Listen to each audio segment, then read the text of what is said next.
So in this section, let's think about synchronicity, which, if you recall, is the need to keep separate the results of information processing on input states at different points in time. And let's think about how this leads to further constraints on the properties of modules. Once again, let's illustrate the problem with this conceptual example. Lots of modules with some limited information exchange. And suppose that input state information arrives at the red module, and think about the implications for the green module A.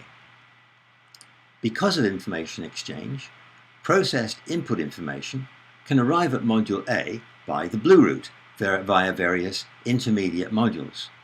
But it could also arrive by the purple route, again via various intermediate modules. Every module will take a certain amount of time processing its inputs in order to generate its outputs, as indicated by the circular arrows.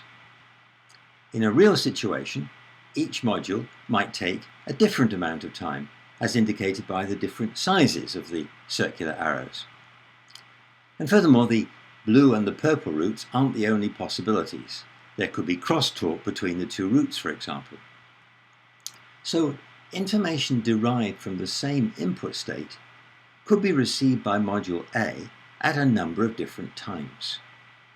Module A has to integrate this information in some way, so somehow it has to know which of its inputs are derived from the same input state. Let's sharpen up the problem a little and think about how a succession of input states at a sequence of times can be handled. Suppose a system input state arrives again at the red module, and shortly afterwards a second input state arrives, and the information content of these states needs to be processed separately. For the brain, it might be looking at two different objects, for example. Now, think about the way information derived from the first input state reaches the green module A by what we earlier called the blue route. Initially, information is passed to the first blue route module. But because of the time taken by that first blue route module to process information, it could still be processing when the second input arrives at the input module. If it's fairly slow, it could still be processing when the input module passes information about the second system input state on to what we were calling the first module of the purple route. If that first module on the purple route is fast, it might pass information to the second module of the purple route while the first module of the blue route is still working. Maybe while the second module of the purple route is processing, the first module on the blue route completes its processing and passes information on to the second blue module. Communicating information can take time, and perhaps if the second purple module is fast, it completes and passes its output to the third purple, while information is still transferring between the first and second blue. If the second blue module is also fairly slow, and the third purple fast, then information about the second input state, the system input state, reaches the green module A over the purple route before information derived from the first input state gets there by the blue route. So, because the blue route is slower processing, maybe it's handling a higher volume of information, for example, some information derived from the earlier input state gets to module A after some information derived from the later input state. Module A may well need to detect conditions within both input states, but not confuse them. So the system has to provide some way to ensure that despite module processing speed differences, they're not confused. And this is what we call the synchronization problem. Each module must detect its conditions within information that has the correct relative timings. Now, conceptually, there are two alternative solutions to this problem, and I'll call them the global solution and the local solution.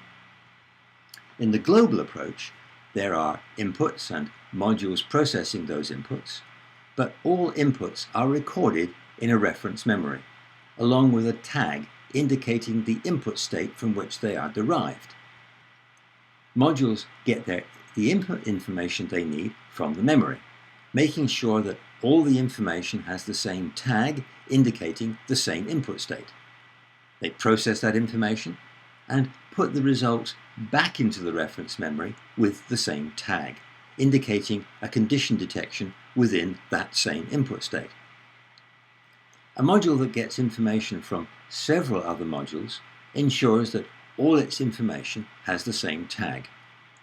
So, note that a module can't begin processing until all its relevant information has been put into memory. And this constraint leads to information processes having to be performed in an appropriate sequence. One process can't start until all the processes from which it derives information have completed. Now, an alternative process to achieve synchronicity will be what I'll call local. In this local approach, modules are arranged in layers. Most information passes from sensory inputs just to the first layer. The first layer detects conditions that it passes to the second layer, and so on. If all the modules in a layer take exactly the same amount of time to perform their processing, then information passes synchronously between the layers. Now, in practice, this requirement for equal processing time is unlikely to be met precisely, and some errors may occur. Now, if condition detections are unambiguous commands, those kinds of errors can't be tolerated. So the use of unambiguous instructions forces the use of a reference memory and also sequential processing. So we get the familiar memory processing architecture, which can be seen as the result of the various practical constraints on a complex system, if the features of the system are designed under external intellectual control.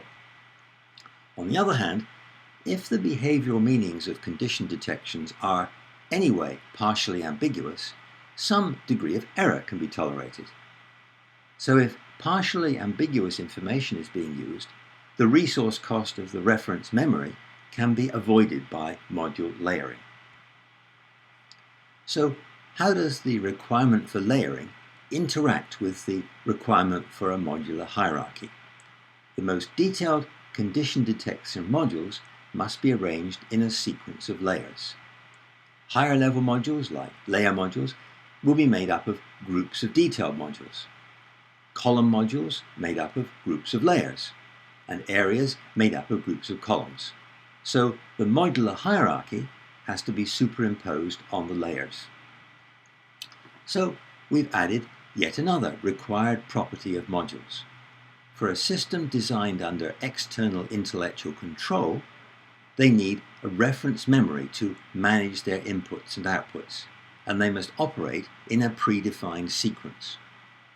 For a system that learns, modules must be arranged in layers, and you can avoid the resource cost of a reference memory.